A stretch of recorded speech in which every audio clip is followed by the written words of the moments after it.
Listo. Bueno, pues gracias a Dios estamos otra vez reunidos por primera vez en no sé cuánto tiempo, por cuarto viernes consecutivo.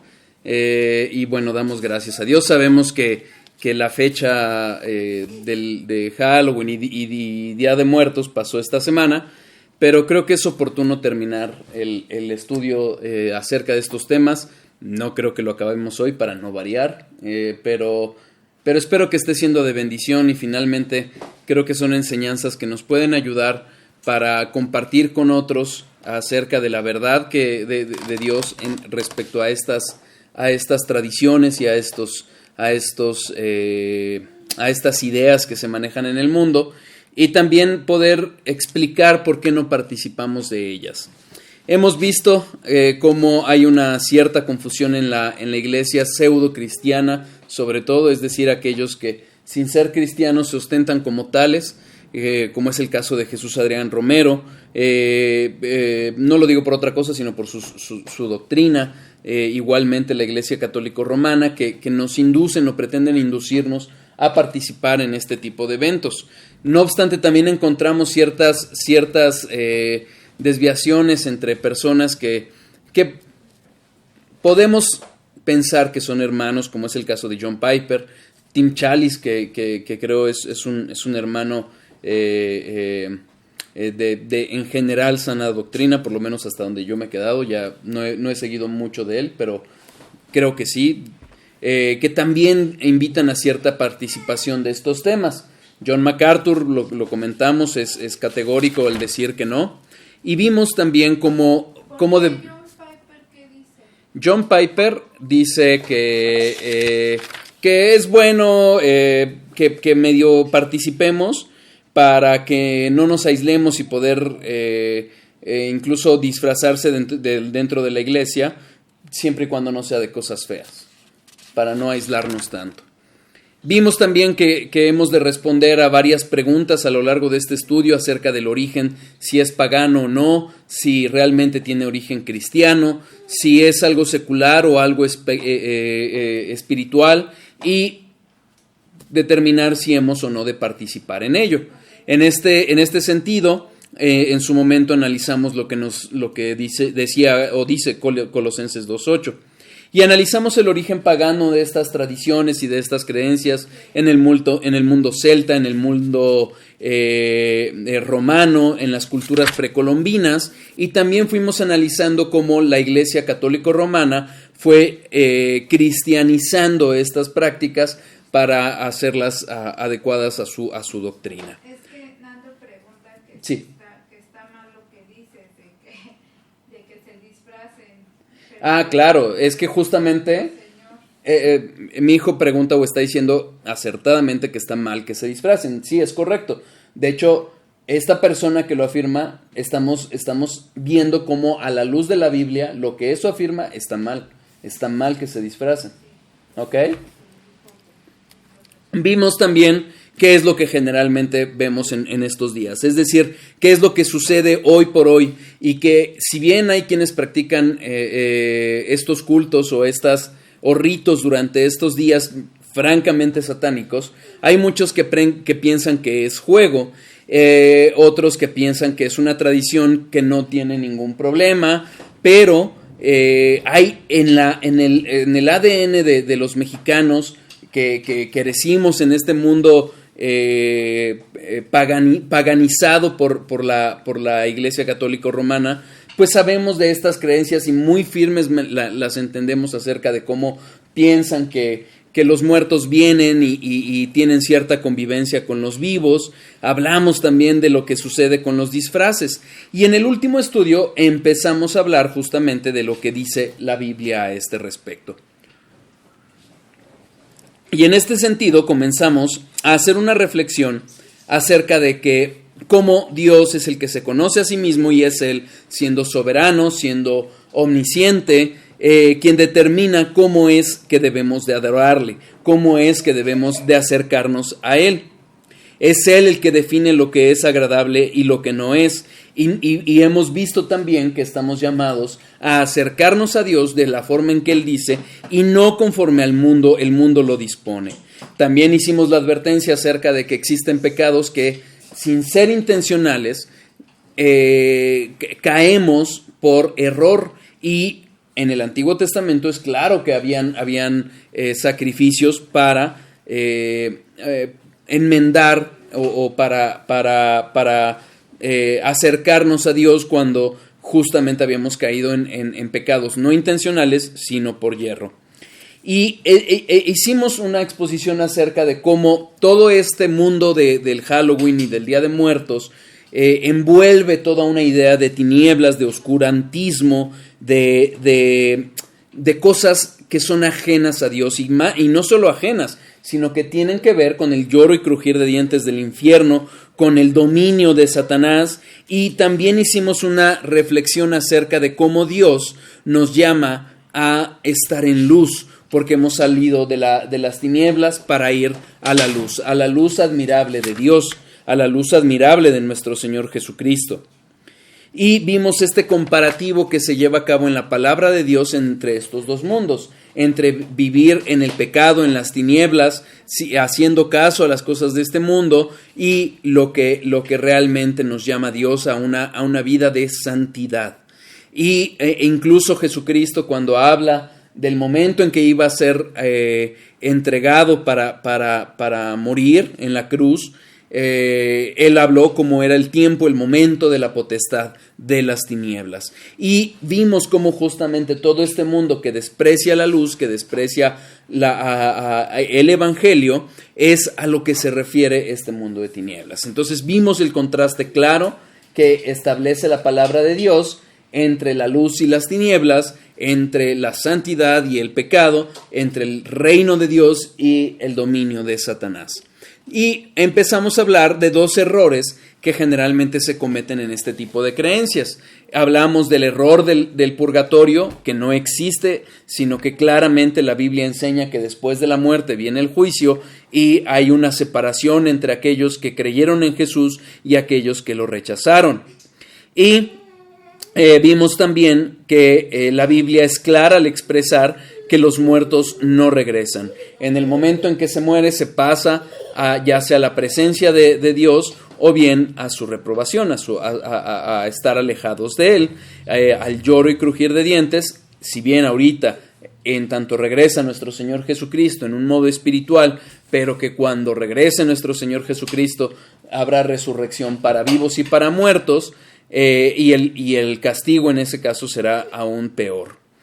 Y también nos cuestionamos que respondimos, mejor dicho, que siendo que no se trata, no hay muertos que regresen después de la muerte, no hay fantasmas como tal, ¿a qué es a lo que tantas personas invocan? Y sin duda se refiere a los ángeles caídos. Como lo dice MacArthur, si adoradores paganos creen que un ídolo es un dios, los demonios actúan como el dios imaginario.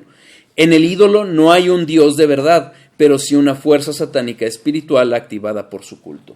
Sin duda, todas estas prácticas... Hay un dios de verdad, ¿qué está diciendo?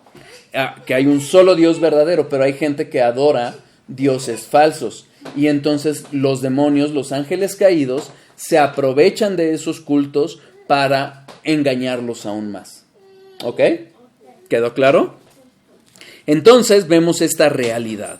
Si bien MacArthur está hablando de la idolatría, no hay duda de que este tipo de prácticas sí llevan envueltas idolatría, pero hay una activación espiritual por parte de la gente que cree esto y lleva a cabo ciertas prácticas de las cuales estos demonios, estos ángeles caídos, se aprovechan. ¿Vamos claros? Si hay dudas, si hay comentarios, pueden alzar la mano, pueden mandar mensaje y bueno, vamos a empezar el día de hoy. Ahí quedó el repaso. A lo largo de estas prácticas, de este tipo de días, muchas veces, ya sea a través de juegos de niños o de gente adulta que se les hace chistoso llevar a cabo ciertas prácticas paganas, hay una auténtica invocación de estos seres espirituales que Dios ha rechazado y que están condenados. Fíjense, acompáñenme a Deuteronomio 18. Deuteronomio 18.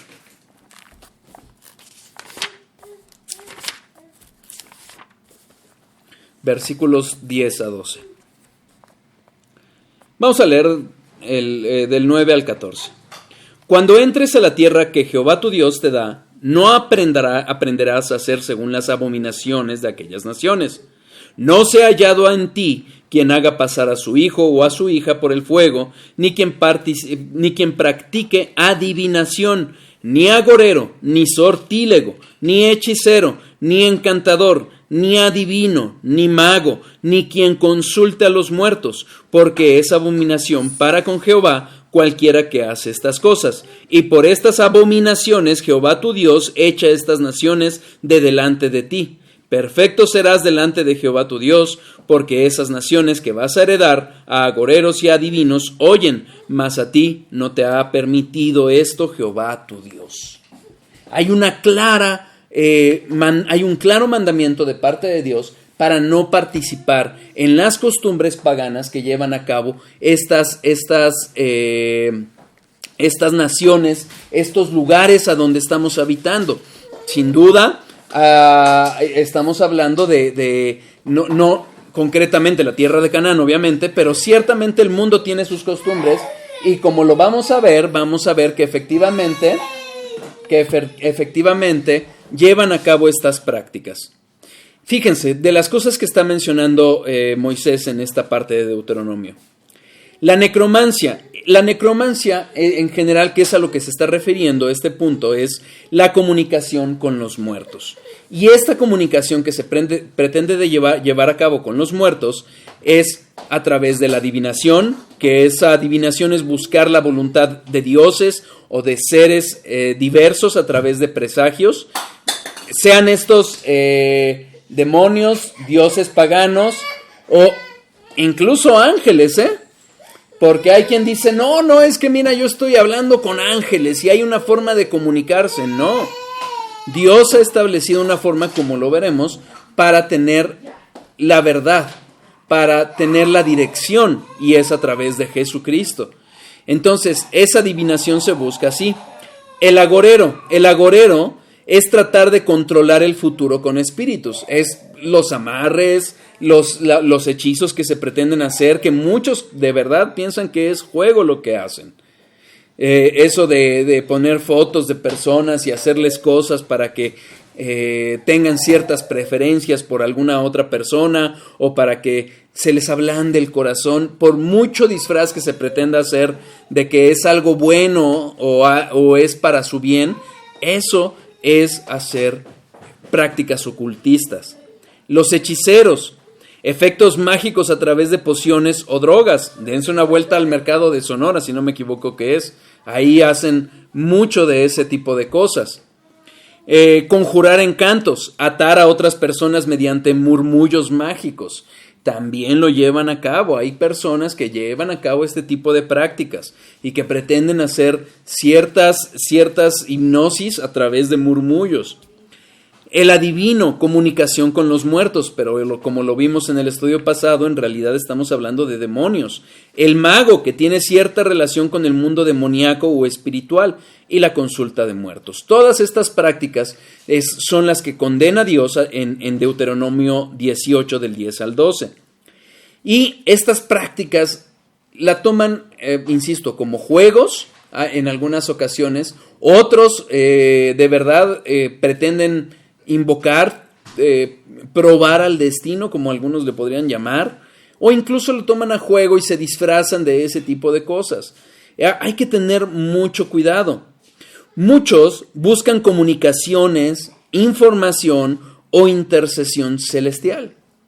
Lo que les decía, hay gente que busca comunicarse no con este tipo de seres malos, no, sino con seres de luz. Olvidan que el mismo Satanás se ha disfrazado de ángel de luz y buscan este tipo de comunicación de comunicación, de dirección o de información celestial. Y lo pongo así porque, aunque sí los hay quienes conscientemente sí buscan invocar a estos seres de las tinieblas.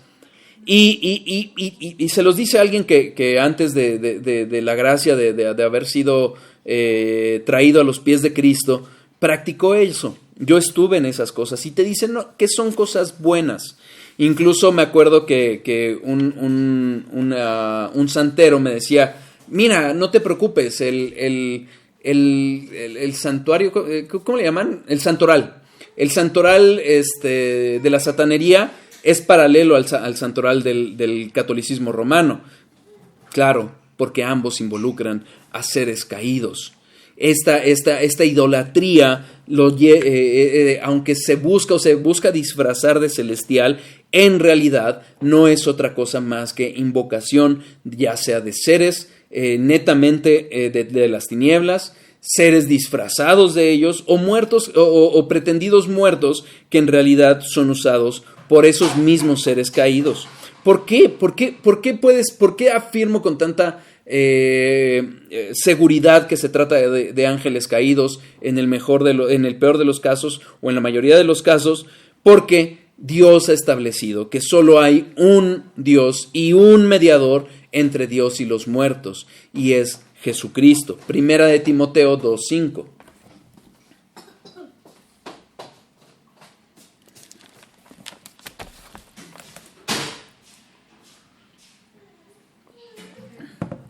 Porque hay un solo Dios y un solo mediador entre Dios y los hombres, Jesucristo, hombre.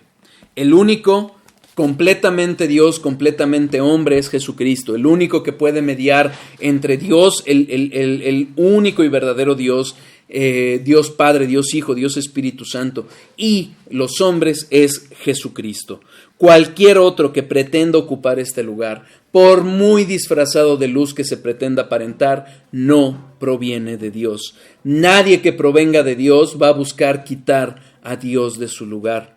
Alguna vez leía cómo realmente este engaño de hacer pensar que Jesucristo está muy lejos y necesitamos un intercesor o una intercesora con Jesucristo, no es otra cosa más que alejarnos de Jesús, y es gente que realmente no conoce a Jesucristo. Él está cercano para aquellos que nos acercamos con un corazón contrito y humillado.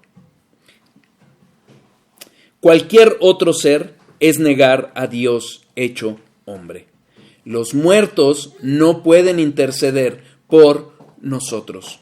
No tienen comunicación con nosotros, ¿ok?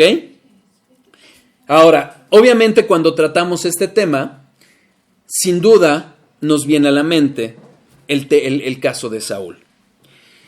Si recuerdan, Saúl invocó a Samuel cuando Samuel ya había muerto.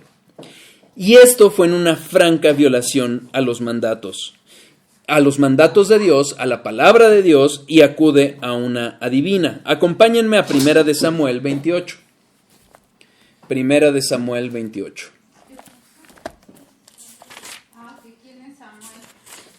Samuel es del que estamos hablando en la iglesia, mi amor. Es el último de los jueces a través del cual Dios gobernó a su pueblo. Llevaba a cabo actos de adoración a Dios, llevaba a cabo sacrificios, era el que guiaba al pueblo en su tiempo, ¿ok? Él fue el que unge a David como rey. ¿Sale? Fíjense, Primera de Samuel, capítulo 28, versículos 3 a 19. Ya Samuel había muerto, y todo Israel lo había lamentado, y le habían sepultado en Ramá, su ciudad. Y Saúl había arrojado de la tierra a los encantadores y adivinos. Se juntaron pues los filisteos, y vinieron y acamparon en Sunem, y Saúl juntó a todo Israel, y acamparon en Gilboa. Y cuando vio Saúl el campamento de los filisteos, tuvo miedo, y se turbó su corazón en gran manera. Y consultó Saúl a Jehová, pero Jehová no le respondió ni por sueños, ni por Urim, ni por profetas. Entonces Saúl dijo a sus criados: buscadme una mujer que tenga espíritu de adivinación, para que yo vaya a ella y por medio de ella pregunte. Y sus criados le respondieron: he aquí hay una mujer en Endor que tiene espíritu de adivinación. Y se disfrazó Saúl, y se puso otros vestidos, y se fue con 2 hombres, y vinieron a aquella mujer de noche, y él dijo: yo te ruego que me adivines por el espíritu de adivinación, y me hagas subir a quien yo te dijere. Versículo 9.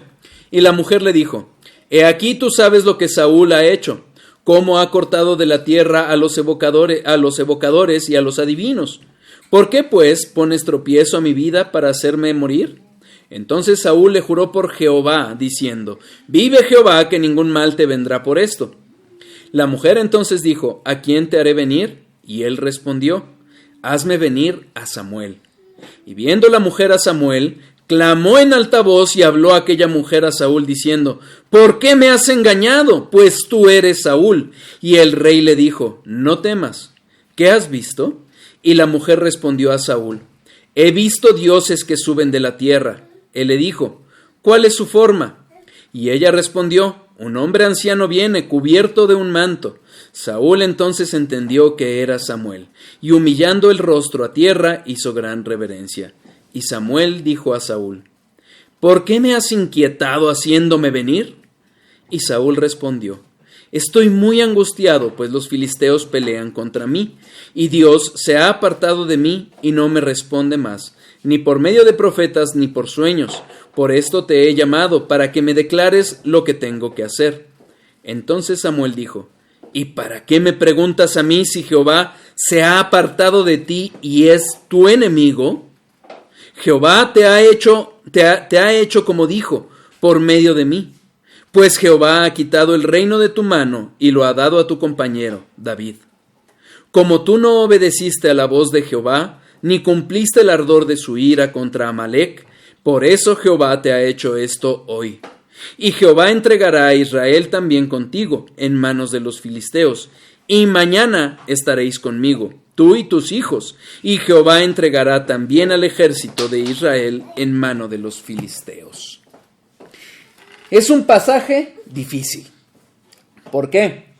Porque es claro que hay una interacción con una persona, con un ser que habla de parte de Dios, en el sentido de que le está diciendo un mensaje de Dios, un mensaje que sabemos que se cumpliría tal cual se lo dijo. Y usa a una adivinadora, a una mujer que tenía espíritu de adivinación. Entonces, derivado de ello, debemos de entender y partir de esta realidad. Es un pasaje de difícil interpretación. Algo que es muy claro, como lo vimos en Deuteronomio, es que no podemos ser guiados por adivinos. Levítico 19:31. Levítico 19, versículo 31.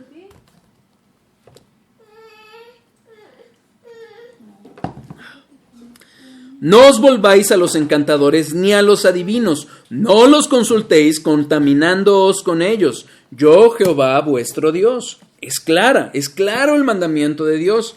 Dios lo considera. Es tan malo este tipo de actos, así como la curiosidad de, ay, oye, ¿pero qué te dijeron? Que este tipo de actos lo considera Dios como prostitución y el castigo es de muerte. Levítico 20. Levítico capítulo 20. Versículo 6.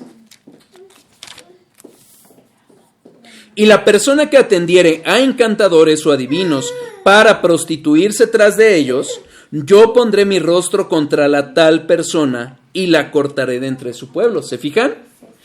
Esa persona, la que acude, la que atiende a este tipo de palabras de adivinadores, lo que hace es prostituirse. Es una prostitución espiritual, es tener comunión con seres oscuros, seres de las tinieblas. Versículo 27. Y el hombre o la mujer que evocare espíritus de muertos o se entregare a la adivinación ha de morir. Serán apedreados, su sangre será sobre ellos. No estamos hablando de una cosa leve. Es claro que Dios lo prohíbe. Es claro que Dios lo desaprueba. Y ojo, Saúl lo sabía. Vamos a regresar al pasaje, 1 Samuel 28.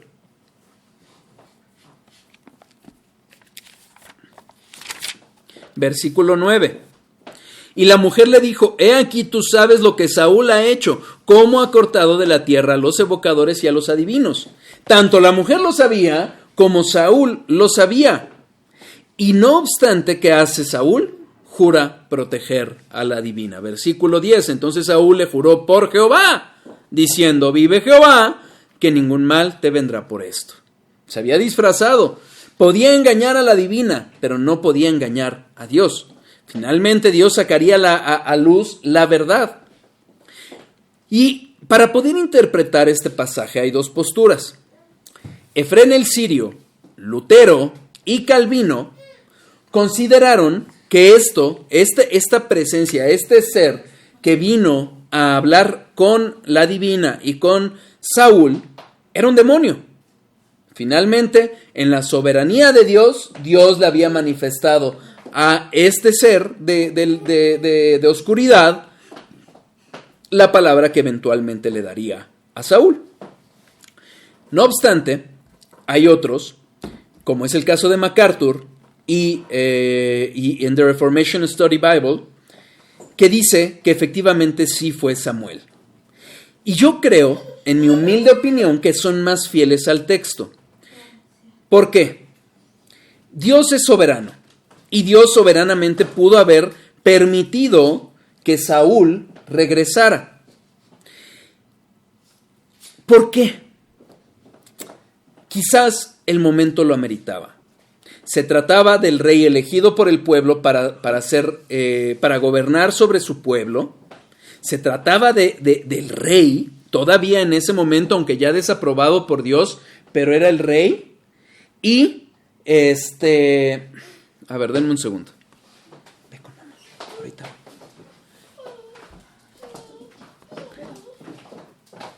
Y, además, tenía un mensaje específico para este Saúl. Un mensaje muy claro. Versículos 16 a 19. Entonces Samuel le dijo: ¿y para qué me preguntas a mí si Jehová se ha apartado de ti y es tu enemigo? Jehová te ha hecho como dijo por medio de mí, pues Jehová ha quitado el reino de tu mano y lo ha dado a tu compañero David. Como tú no obedeciste a la voz de Jehová, ni cumpliste el ardor de su ira contra Amalec, por eso Jehová te ha hecho esto hoy. Entonces, había un mensaje claro. Fue un milagro de Dios y no los poderes de la divina. Fue Dios obrando soberanamente en este caso. Hay una cosa que además nos permite ver que algo se salía de la práctica común de la divina. ¿Por qué? Porque ella misma se asombra, versículos 12 a 15. Y viendo la mujer a Samuel, clamó en alta voz y habló aquella mujer a Saúl diciendo: ¿por qué me has engañado? Pues tú eres Saúl. Y el rey le dijo: no temas, ¿qué has visto? Y la mujer respondió a Saúl: he visto dioses que suben de la tierra. Él le dijo: ¿cuál es su forma? Y ella respondió: un hombre anciano viene cubierto de su manto. Saúl entonces entendió que era Samuel, y humillando el rostro a tierra, hizo gran reverencia. Hay un asombro de parte de la mujer. Algo se había salido de lo que ella siempre llevaba a cabo. Algo la sorprendió. Algo era más allá del engaño habitual que ella solía hacer.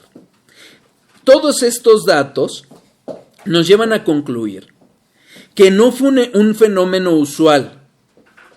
Se cree que regularmente se trata de demonios engañando, pero la reacción de esta mujer adivina demuestra que ella no tenía el poder real para atraer a un muerto. Era Samuel y no un demonio. Ahora, no nos debemos de quedar solamente con lo que pasó históricamente. Veamos la consecuencia. Primera de Crónicas, no dejen un papel aquí. Primera de Crónicas, capítulo 10, versículos 13 y 14. Primera de Crónicas, capítulo 10, versículos 13 y 14. Así murió Saúl por su rebelión con que prevaricó contra Jehová, contra la palabra de Jehová, la cual no guardó, y porque consultó a una divina y no consultó a Jehová.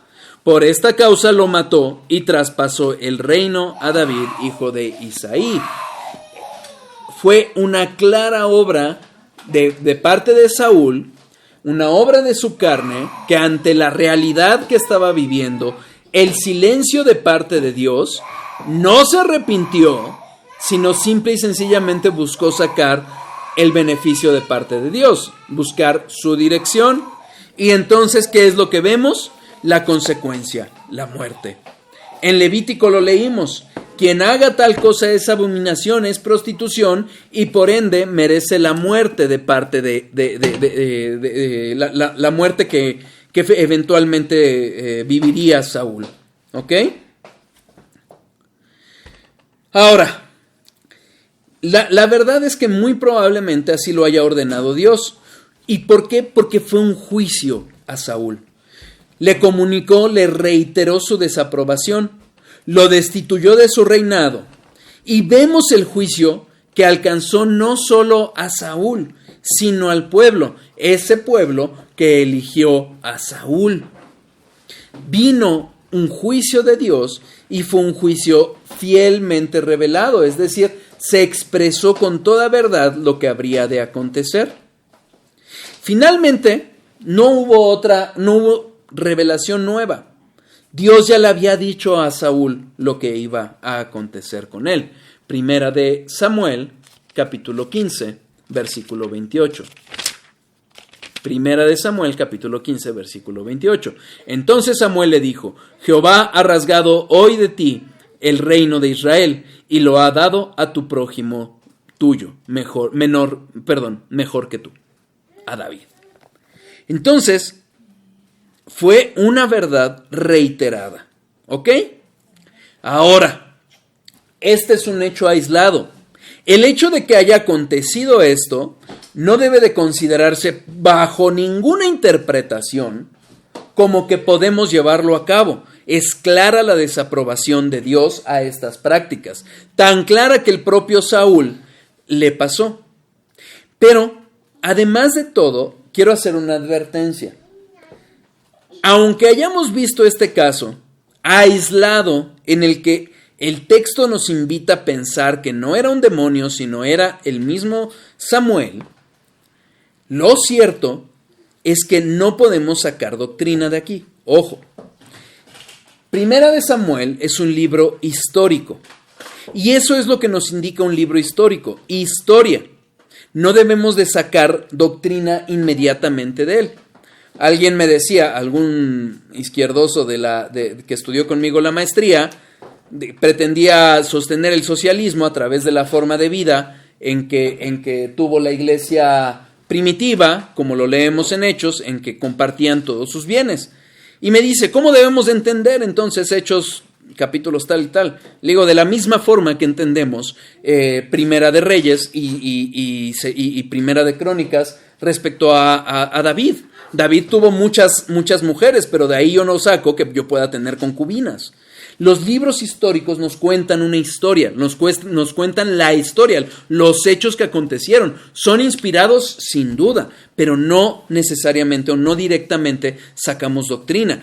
A través de las reiteradas obras de Dios, por ejemplo, en estos libros podemos ver su carácter, como lo vimos en el último sermón de nuestra iglesia. Vemos la condición del hombre y vemos las sombras, los tipos que nos anuncian la vida, la obra, la muerte de nuestro Señor Jesucristo y la redención que Él vendría a hacer. Pero cuidado, no deduzcamos doctrinas de hechos aislados, ni de este caso ni de otros casos de la Biblia. ¿Queda claro? Pero vemos este caso y la Biblia nos da suficiente luz para entender que sí es probable que haya sido el propio Samuel, pero también que fue un acto desaprobado por Dios. ¿Ok? Entonces, ante toda esta vorágine de actos, de hechos, de cosas que acontecen en estos días de Halloween, de Día de Muertos, y todo este culto a las tinieblas y a los muertos, debemos de recordar algo que es muy claro. Dios es un Dios de vivos, no de muertos. Mateo, capítulo 22, versículo 32.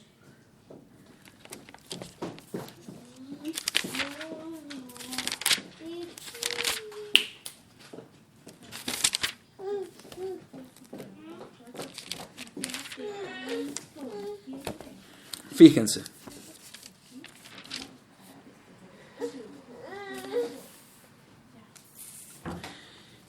Viene la pregunta de los saduceos que no creían en la resurrección ni en los ángeles a Jesucristo, acerca del caso en que un hombre tuvo una mujer, no tuvo hijos, se casó su hermano con ella y así 7 hermanos, y le preguntan, entonces, ¿de quién será esta mujer esposa en la resurrección?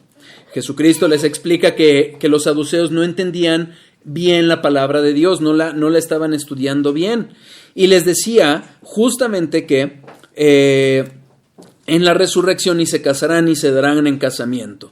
Pero fíjense desde el versículo 31. Pero respecto a la resurrección de los muertos, ¿no habéis leído lo que os fue dicho por Dios cuando dijo: yo soy el Dios de Abraham, el Dios de Isaac y el Dios de Jacob? Dios no es Dios de muertos, sino de vivos. Esta cita que está haciendo Jesucristo acerca de esta afirmación de Dios se refiere a la plática que tuvo Dios con Moisés. Éxodo 3:6, se los leo. Y dijo: yo soy el Dios de tu padre, Dios de Abraham, Dios de Isaac y Dios de Jacob.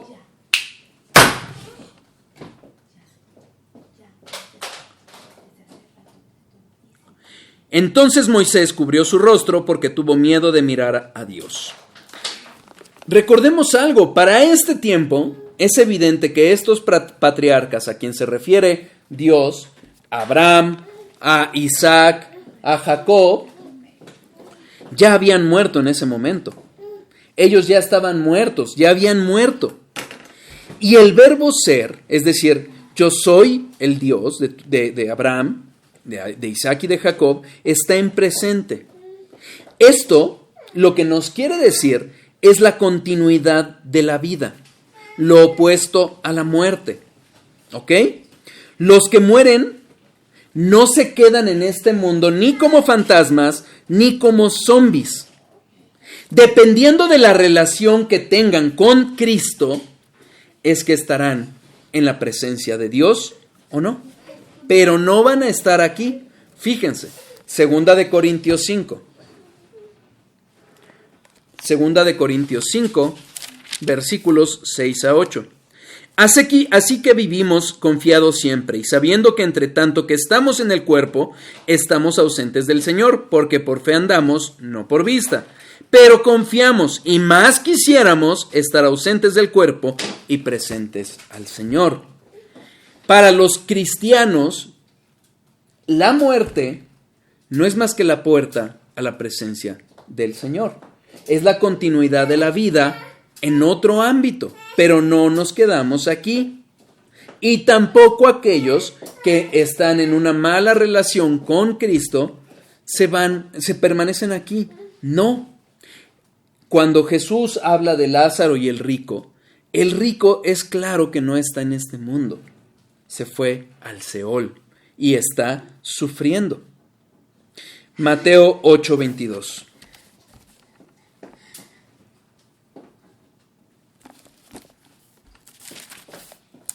¿Vamos claros hasta aquí? Si hay dudas, por favor, díganme.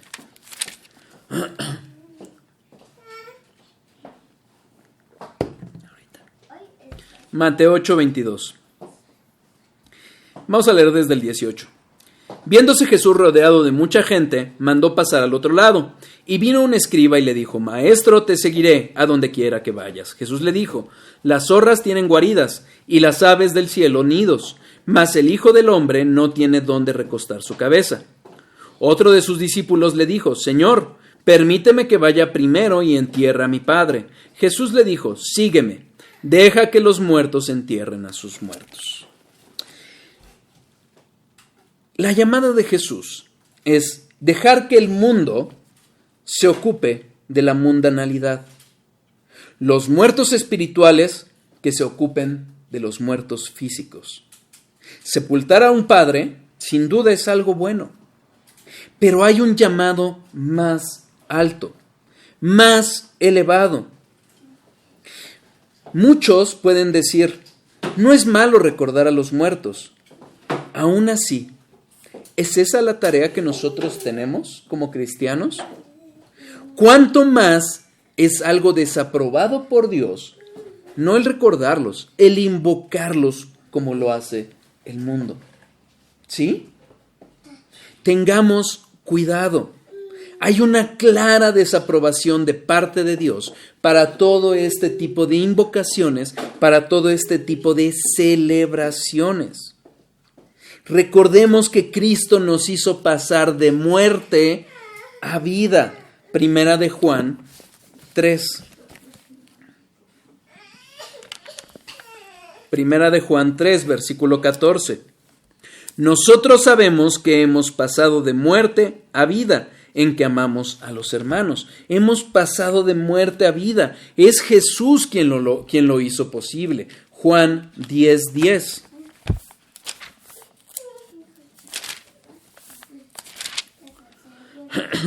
El ladrón que no viene sino a hurtar y matar y destruir, yo he venido para que tengan vida y para que la tengan en abundancia. Segunda de Timoteo 1:10. Pero que ahora ha sido manifestada por la aparición de nuestro Salvador Jesucristo, el cual quitó la muerte y sacó a luz la vida y la inmortalidad por el Evangelio. ¿Por qué celebrar la muerte si Jesucristo nos ha pasado de muerte a vida? Recordemos que la muerte no es otra cosa más que el castigo de Dios, la consecuencia del pecado. Romanos 6:23. Porque la paga del pecado es muerte. ¿Por qué celebrar aquello con lo que Dios castigó al hombre por su rebelión? Cristo mismo dio su vida para vencer a la muerte. Hebreos 2:14. Hebreos 2:14.